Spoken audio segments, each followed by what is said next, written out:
Are you ready for San Diego Comic-Con highlights? Well, I am, and it's by myself today, so I hope you have a lot of fun. Welcome to Podcast for Sci-Fi. We have the power! With Moose and Game God. Podcast for Sci-Fi starts now! Welcome to Podcast for Sci-Fi, where all things sci-fi come to life. Episode number 521. Oh, Moose doing it all by himself tonight. That's right. No Game God. He's somewhere in the vicinity of Mickey Mouse and friends. I don't know what he's doing, but he's not here. He's not here to enjoy all the wonderful goodness that I'm going to share with you tonight. And hopefully you find this as entertaining as he will when he finds out I'm podcasting by myself, because he has zero idea about this. So we're going to find out here shortly. Let's see. Let's take a look. Let's see. What is the big thing that took place this past weekend? I'd normally be joined by Game God, but this week it's me behind the microphone talking about the wonderful thing that happened of San Diego Comic-Con, and that's okay. There's enough news to keep us busy, keep Game God out, and me behind the mic. San Diego Comic-Con 2026 is officially wrapped up, and I have to say, this may be one of the strongest Comic-Cons we've seen in a few years. Marvel came out swinging, yeah. DC answered back for sure, and Amazon brought some surprises. Apple TV Plus reminded everyone that they're becoming a major player in sci-fi.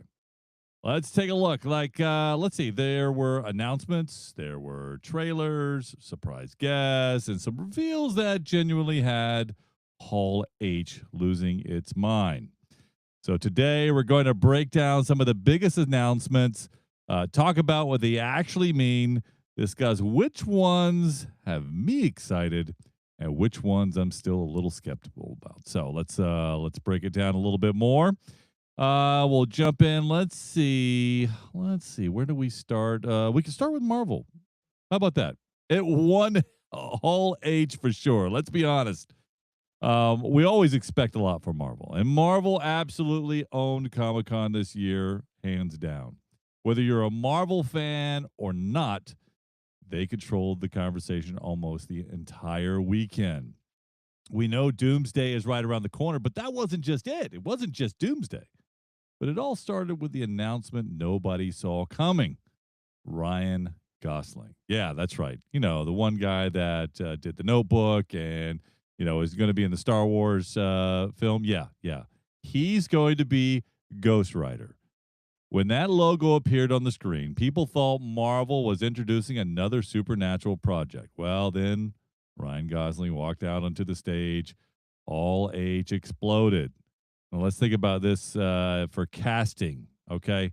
Think about this for a minute. Ryan Gosling has proved that he can handle serious, dramatic roles. He can be funny. He can play quiet. He can play intimidating. More importantly, I think is that he is that mysterious quality that Johnny Blaze needs, I think.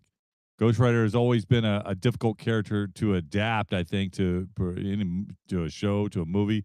Nicolas Cage tried it in the movies, and that became cult classic for all the wrong reasons. But today's Marvel Studios is very different. So if anyone can finally make Ghost Rider feel terrifying, emotional, or visually stunning, it's definitely Marvel. Even better, Sean Levy is directing. Yeah.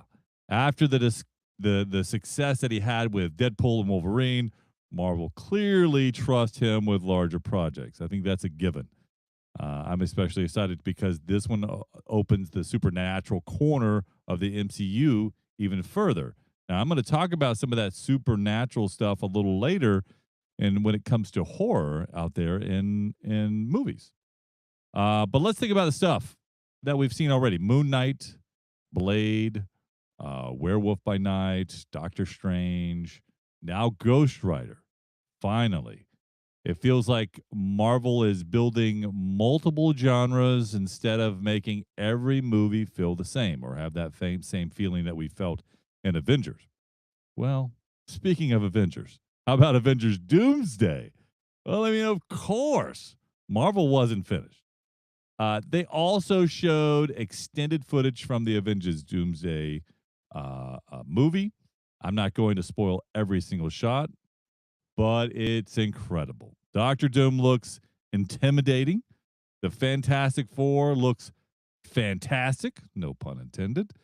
And the X-Men continue becoming integrated into the MCU. Peggy Carter is back. Deadpool even showed up during the presentation to entertain the audience. And Marvel understands something that very few studios do. Comic-Con isn't just about showing trailers. It's about creating moments. People remember moments. Years from now, fans will remember that there was Ryan Gosling who walked on the stage, or it was a Deadpool in the crowd with everybody taking photos, walking around the con. So that's smart marketing. Now, can Avengers Doomsday live up to the expectations? That's the billion-dollar question. After Endgame, every Avengers movie is compared against one of the biggest films in history. And that isn't fair. We do it, but it's reality. And if Doctor Doom becomes the next centerpiece of the next saga, then Marvel has the opportunity to create a villain every bit as iconic as Thanos. And we know that, of course, Robert Downey Jr. can't do it. When he enters into the film, you buy what he's selling. So that's an important piece. Movies are only as good as their bad guy. Now, speaking of movies, Black Panther 3, another surprise. Ryan Coogler officially confirmed Black Panther 3. One of the more interesting announcements is introducing the older son of T'Challa. I like this direction, by the way. Instead of pretending Chadwick Boseman's legacy never existed, they embrace it, roll it up. What's the next best thing? Just like T'Challa it's his son. Marvel appears to be building, from that piece. That's respectful. It's emotional, and it gives audiences a new hero without replacing the original. Coogler has earned, I think, the trust of some people, and his films have consistently balanced spectacle with meaningful storytelling, and that's to be seen, I think, with Black Panther 3. Now I'm excited to see where Wakanda goes next. I said if I had, a little bit of money for the year for one movie, well, it's either going to be Spider-Man or it'll be Avengers Doomsday. Well, Spider-Man fans weren't left out either. Of course, Marvel showed new footage from the Spider-Man Brand New Day. The biggest thing I'm hoping for, let's see, a return to a smaller neighborhood level stories. Don't get me wrong, I love the multiverse stories. I think they're great. But after multiple movies involving reality collapsing, I'd enjoy seeing Peter Parker simply being Spider-Man again. So helping the neighborhood, helping people, fighting crime, balancing life. Well, that's where Spider-Man shines. And we're going to see if Spider-Man delivers just at the end of this month. It's already here. How about something else that we've talked about just last week? X-Men 97. Now, season 2 is out. We know that. We've been watching it. We're waiting for your comments, but one announcement that made me smile was Marvel confirmed it's already underway on another season of X-Men 97. Now think about that. Years ago, nobody expected this revival to become one of the biggest Marvel successes that we've seen. Now they're planning well into the future. That tells me Marvel has tremendous confidence in the series, and they should. It's good. As someone who grew up watching the original cartoons, seeing it return to this level of quality has been incredible. And I think they've made adjustments to that. and to make it good. Now, let's not forget about DC. DC fires back. Marvel may have won Hall H, but DC wasn't sitting quietly. The Lanterns presentation impressed a lot of people. Everything we heard suggests that the series is leaning on heavily into the mystery rather than nonstop superhero action. And honestly, that's exactly what Green Lantern needs. We saw that original piece a few years back. That didn't do so hot. Well, we've already had one attempt at making Green Lantern a giant CGI spectacle. No. Maybe slowing things down and telling a detective story is a smarter move. The early footage reportedly showed Hal Jordan and Jon Stewart investigating an Earth-based mystery while slowly uncovering something much larger. That's intriguing. All right. James Gunn continues proving why he isn't trying to copy Marvel. That's a good or bad thing. I don't know. He's building something. We got to see if it's healthy for everyone. I'm not real sure. Competition makes movies better, though. So that's a great thing. Now, Lord of the Rings returns. Again, yeah, Amazon also brought plenty to Comic-Con. The Rings of Power Season 3 revealed footage featuring Sauron, Gandalf, forging the One Ring. Now, that's important. Everybody wants to see this. Whether you love Season 1 or preferred Season 2, you have to admit Middle-earth looks incredible on the screen. The production value remains some of the best television has ever produced. Think about that. Hopefully, the storytelling continues improving because visually, it's already spectacular. Blade Runner lives again. Yeah, if you're a fan of Blade Runner, one trailer that surprised me and a few other people, Blade Runner 2099. This franchise has always been more philosophical than action-oriented. So that's part of its charm. I mean, I think that's the deal. That's why people love it. The footage looked beautiful, dark, neon, rain-soaked, just like we expect. Everything you expect from Blade Runner. If they preserve the slow burn storytelling while introducing compelling new characters, this could become a huge favorite, a most anticipated series. I think that would be great. Apple TV Plus quietly becomes a sci-fi giant.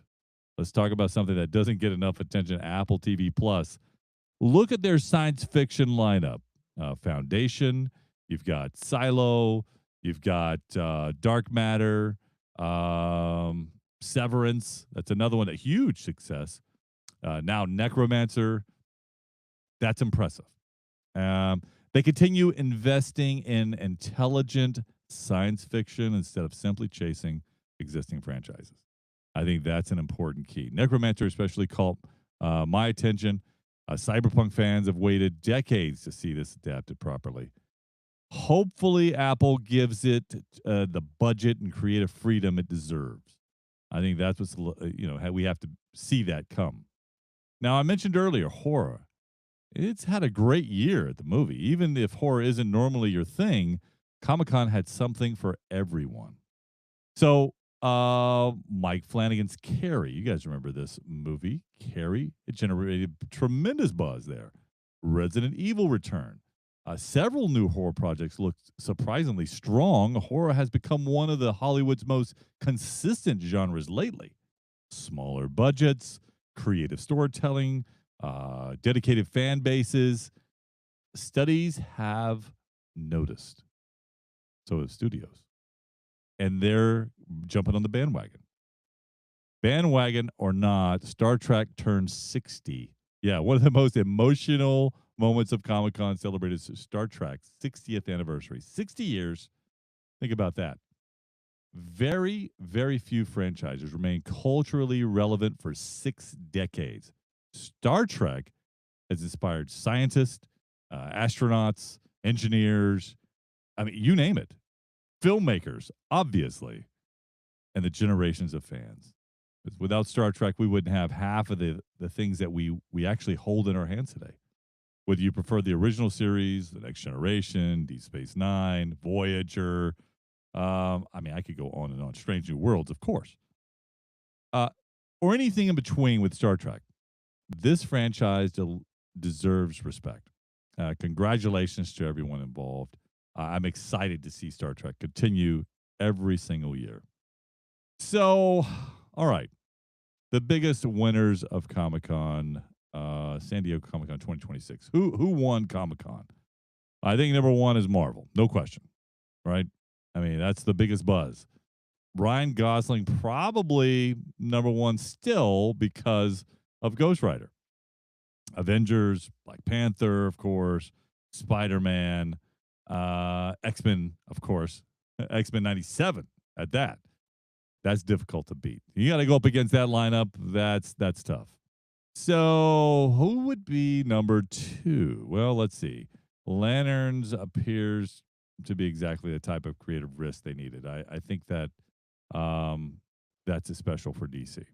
So Apple TV, number three, quietly becoming one of the biggest names in premium science fiction. Number four, Amazon. Yeah, it's still fantasy. It's still, I call it sci-fi. Strong fantasy, strong sci-fi, excellent production values. They have the money. Finally, though, the fans. The fans definitely, because honestly, this is what Comic-Con is supposed to be. It has excitement. You get to celebrate all of the genres. You get to hope. I love just talking about the rumors. I mean, we're all looking forward to the future. And a lot of the stuff is that I just mentioned is going to be here before you know it. So Ghost Rider, easily number one. I think a lot of people, it's slept on. People have been waiting years for Marvel to introduce them properly. Of course, Doomsday is this year. It's just going to be iconic. I hope. I really do hope. And then the other stuff, Blade Runner. Again, sci-fi, still great stuff. So, what was your favorite? What was your favorite moment out of these moments that we're talking about? What's the thing that sparked your interest the most? Or was there one? Or were you disappointed completely? I'm not sure. But I do want to hear from you. What announcements made you the most excited? Was it indeed Ghost Rider? Maybe I'm wrong. Maybe it was Lanterns for you. Whatever it was, drop us a line. Let us know what you think. If it was something completely different, that's great. Let us know on Facebook, Instagram, YouTube, whatever. Wherever you follow Podcasts for Sci-Fi, you can make a comment. And I always enjoy reading your comments. And who knows, you might hear your thoughts featured on a future podcast. And that's what it's all about. As I wrap up episode 521 here, I want to thank you for hanging in with me today, running solo. And if this is your first time listening, welcome. We hope you'll be back. You'll subscribe. Come back in next week as we talk more movies, television, gaming, collectibles, conventions, everything else that makes geek culture so much fun. If you also, if you enjoyed this episode, share it with a friend. Word of mouth is still one of the best ways to help independent podcasts grow. You can always find us on YouTube, Instagram, Facebook, of course, and we're on your favorite podcast platform. Just search podcasts for sci-fi. Now, until next time, I'm Moose. You keep dreaming, keep imagining, keep exploring strange new worlds. And remember, this is where all things sci-fi come to life. It's time. It's time. The time has come. You've been listening to Podcast for Sci-Fi with Moose and Game God. Come back again for the next episode and tell a friend.